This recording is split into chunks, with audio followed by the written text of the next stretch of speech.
kannan nama fidu dhalaan dhalaadhaaf dhiirti dhiiraaf if qopheessinee jira. Daddafaa nu fida waan nu fidan dachiin jalaan martanii. Falfallee dha falfallee waan waan. Nuti jalbuudhaan. Gowwaan indalati jettu Oromoo dalatu leen guddaa. Hayyee kunoo ammaan tana analiidhaatiti.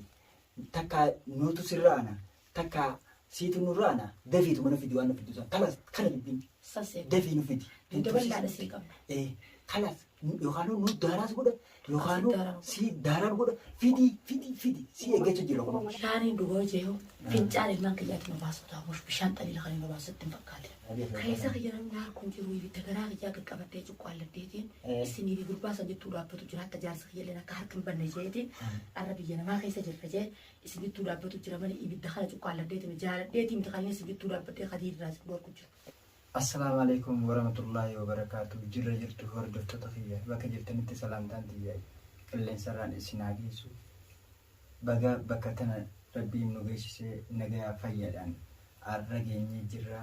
Kunoo nutis maal qabatanii dhuftan yoo jettan har'aan tana dubbii biraatiin as baanee jirra. Dubbiin biraatunis jajjabaataa deemu jirti gurbaa eega qabdi.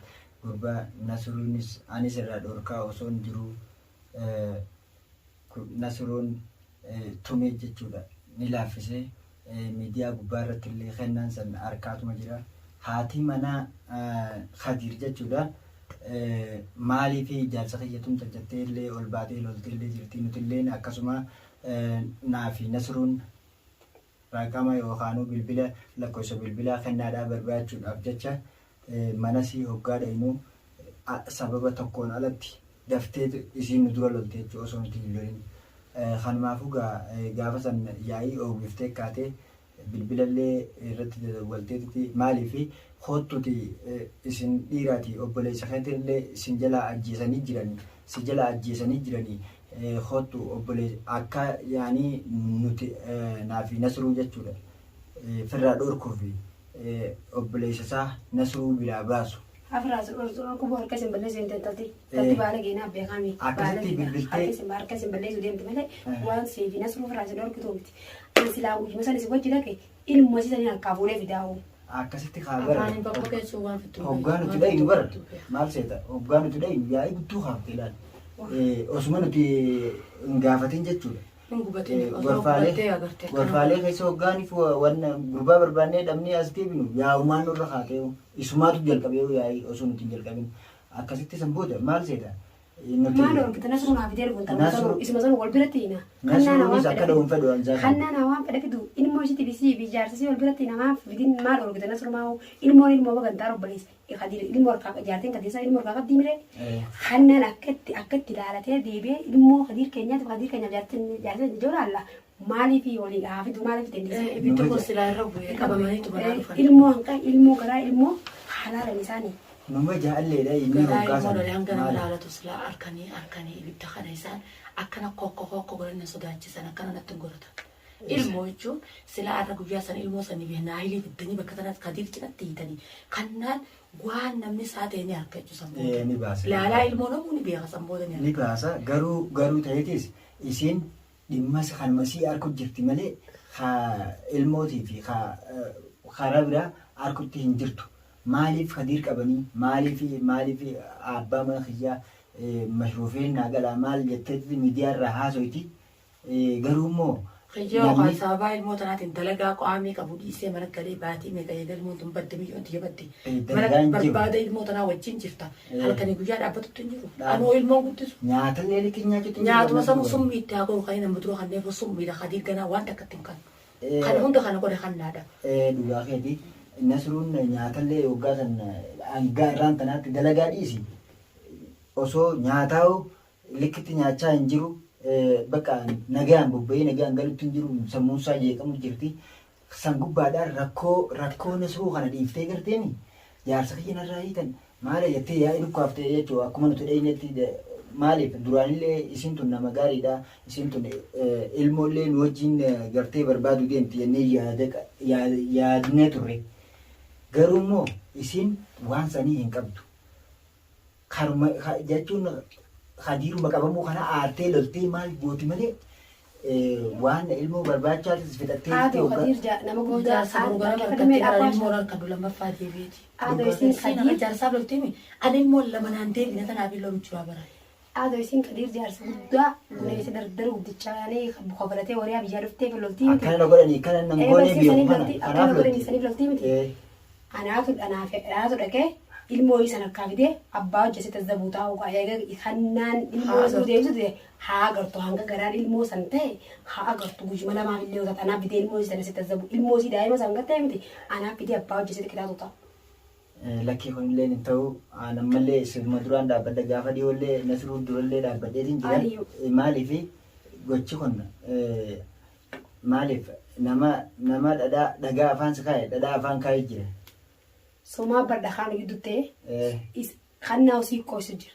Giina immoo isaan akkasirraa odoo gaccabanii kannaan odoo akkasirraa gaccabe. Ani yaaliin tiyya ilaa hanga irraatti maal seeta yaadastu yaaliin tiyya nagee yaaduudha. Ati bar nagee ati dhugaa nagee yaadu jirta akkana sullee harkeen bannee hittee akkasii yaadu jirta bar isaan akkas yaadu hin jiran mee booddee ta'ee ilaalta gaaggwaan amma kana sin jaamiti amma barate kana ta'e isaan dhaabbatu jirta barate amma jaay dhaabbatee akka lubbuun isaa adillee uummata kan ta'e kana yaada somaa iflaaru teessanii isaan.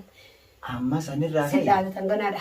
Amma sanirraa ka'e dhugaadha. Uummata kanaa beekaa hawwaasa kan isaan gasitti. Dhugaadha amma kannaanis Khadiir akkana miidhame kana laalee qaamaan hin dhufne miidiyaa irratti ol ba'ee dhaadachaa jira. Hoggaa dhaadatu kana abalu hin jenne laal mujrimtoota qopheesseetiin jira dhaadatee jira. Garuu immoo namni tokko garteemi mujrimtoota qopheessee osoo hin taane akkuma qopheessanitti silaa jechuun silaa dhufee hojiidhaan nu garsiise bareedduu. Kaisaafuu anaa nagayaa akka Khadiir hin miidhamne suutaan gaafannaan asiruu keenya hin miidhin gurbaa kanaas harki sillee hin badin ijee anillee dhugaadhaati hoggaan aaree aashaan na dhorkaa turte garuu immoo walma dhorkaa itti fufuuf jirra ture. Maaliif akka nagayni as deemuuf yaada qabaachaa jirra beekama. Keessa fayyadamu kun jiru ibidda garaa guyyaa qaqqabattee cuqqaalladdeetiin isinii fi gurbaa san jettuu dhaabbatu jira hatta jaarsa kiyyalleen akka harka hin banne jeetiin arra biyya namaa keessa jirra jee isin jettuu dhaabbatu jira malee ibidda kana cuqqaalladdeetiin jaaladdeetiin miti kan isin jettuu dhaabbattee Khadiir irraa isin dhorku jiru. Laalaa garaa kiyyaa akkas taasiseetuma ibidda galli qabsaa irraa isin eegu jira jechuudha. Wanni ati kana gootuufillee maaliif akka kanatti hin haftu akka dhiitatti hin haftu ni bareedi. Dhimmi kunillee kuteetuma kabiraatis dhufaati. Egaa gurbaan kun asitti qabame arraan tana gurbaan kun tasaa yoonii fi kennaan san muciyyoo tiyya naa fidee gurbaan kunillee nagayaan asirraa haa ba'u jettee yaada qabaattee turte garuu siif milkooyinaatillee garaadhaan bishaaniin dhugoo jeehu fincaan ilmaan kiyyaatti nu baasuudha bishaan xaliila kan nu baasutti hin fakkaate. Karbooti dhageeffadhu ka'anii.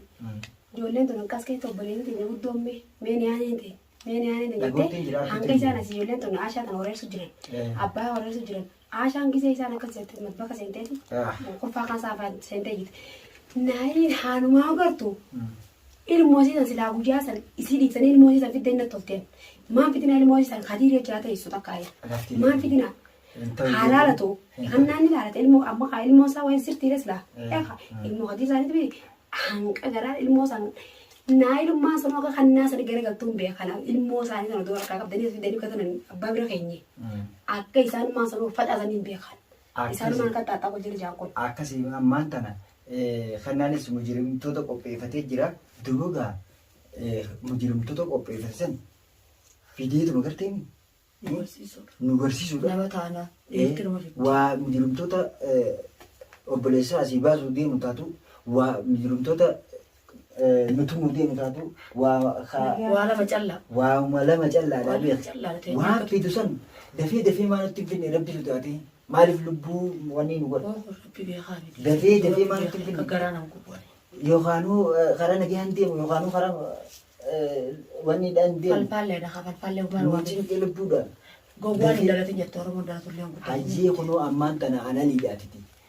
Takka nutu sirraana takka siitu nurraana dafiitu mana fidi waan nufidu san kana bibbin Sansee. dafii nu fidi. Daballaadha sii qabna. Kalas yookaan nu daaraas godha yookaan si daaraan godha fidi si eeggachuu jira kun. Oomala macalla silaa isinee. Kaanumaatu isa muuzee moo takka isaan mannu moo oomala macalla maali? Dafee fiduudha malee Haane biteefis waan nu godhuun qabu. Dhiiseefis waan nu godhuun qabu. Fedhu uummanni isaa sanis matto gara kan hanga muduraa lubbuun dara dhaabbatti malee hanga muduraa hanga gaafa duruu biyyoon xiyyeeffatte lubbuun dara dhaabbatti malee amma gartee akka yoo waraabessa sodaannee itti dhugaa keeti laakiin amma duuda bal'aan qabaa benumaatu lolaaf asis saaqaddeetiin dhaabbatu jira karaa wal qixannummaan dhiira taa'ina dhufnaan. Haalaas nuti kanneen nama fidu dhalaan dhalaadhaaf dhiirti dhiiraaf if qopheessinee jira daddafaa nu fide waan nu fide san dachii nu jalaan martanii fagaattuma yookaan tumamne yookaan nutumanii waan biraa takka nu godhanii sodaa isaan qabnu tarree barullee nu ajjeesan malee maal godha yoo duunees. Kanna si fiidiyoon tun maramtee laali waan fiddu san fiti. Haa nu ajjeesan malee maal godha yoo nu ajjeesan. Yaaboo uummanummaa inni deemu sana isatti deebi'a abba isa yoo uummanummaa sanuu afaan Oromooti dubbatanii afaan biraan dubbatanii uummata afaan Oromoo akkasaa ta'an malee cubbuu akkasaa ta'an malee baru dubbii dhugaa deemtu karaa isaa deemanii isuma sanuu daaraa godhuun beektaati. Amma dhagee nasruu wanni nasruudhaan dhufte anaaf fidaasaa ba'a eegaa anaaf fidaasaa ba'a haa duran ajjeesanii nasruu dabalanii nasruu tuquu hin dandeenye.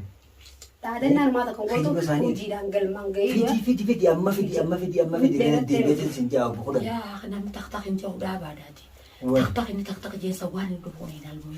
Akka shamarree keessatti akka jechaan inni gizimaan hojiidhaan fidi asuma agarsiisi balaan samii buusa dachiinaan kannee. Qopheessanii jira kun waan akka mataa fiyyaatti lubbuuti nasruudhaaf Ijjifakin jee fuuldura dhaabbannee walaasuudha. Hono nasruudhaaf qopheessanii jira. Iddoo lubbuuti jaallee yoo taate. Yaa hattuu namatti asin baatu. Maaliif? Gola keessa teemteeti. Eegaan seene haqa nasruutuuf hin seene isa hoo maaltu ga'een isa hoo isummaatu tumaare bas aan haqa nasruutiif hin seene haqa nasruutiin arkee namuu akkasuma hordoftoonni hundi haqa nasruu arkee jira. Eegaan arkee seenii booda inumarraa garan galu fidinatti waan na fidde san na fidi khalaas ammaan tanaan aliidha khalaas akkana waltaanee jira honoo akkana laata. Nagee kanaafuu hordoftoota keenya qaqqaalii fi gaggaarii ilmaan Oromoodhaa bakka jirtan maratti nageenyi rabbii isinirraa isaa jiraatu galatoomaas bakka jirtan maratti warreen yaadaa fi koomentii waan adda addaatiin illee nu faana jirtan hedduu takka galatoomaadha humna allama ganii galanni keessan hin badini jajjabaadhaa isinillee bakka jirtanitti ormii isinaa dheeressu fayyaa bareedduudhaan naa turaan isiniin jedha.